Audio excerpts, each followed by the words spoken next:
Patay ang isang barangay tanod sa Rodriguez, Rizal matapos pagtatagain ng isang lalaki. Ang krimen kinunan pa ng video ng mismong salarin. May unang balita, si Bea Pinlac. Inayos pa ng lalaking ito ang anggulo ng kanyang cellphone. Bago pumwesto sa harap ng barangay tanod, na tila na knockout na matapos makainom sa isang tindahan sa barangay San Rafael, Rodriguez, Rizal nitong Miyerkules ng madaling araw. Ang lalaki, biglang buwelo habang hawak ang bolo at pinagtataga ang 68 anyos na tanod. Hindi nakapalagang tanod hanggang sa nawalan na siya ng malay. Isinugod pa sa ospital ang biktima pero idineklarang dead on arrival ayon sa pulisya.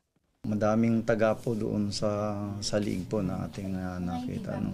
Mga 6 na taga. Sa tulong ng mga saksi sa lugar, naaresto ang 33 anyos na suspect sa barangay San Isidro. Sabi nga ay buryong lang yung suspect natin at nakainom nga nung nangyaring yon. At wala tayong nakitang motibo kundi talagang napagtripan lang talaga. Aminado ang suspect sa krimen, pero depensa niya. Minura niya po yung yung pinsan ko po. Tsaka binastos niya na rin yung panganay kong anak eh. Nakainom na ho siya tapos nagsuntukan ho kami dalawa sa labas ho ng tindahan. Sa pagmumura niya sa akin. Sisikapin pa namin kunin ang panig ng kaanak ng biktima. Na-recover sa crime scene ang bolo na ginamit sa krimen. Nakuha naman sa suspect ang cellphone na pinang-video niya habang nananaga. Nakita natin mayroon na sa mga social media. Sa ating pag-imbestiga na parang naka-upload na doon sa kanya. Sinabi niya naman ho sa akin na videoan ko siya. Hindi ko pinost yun.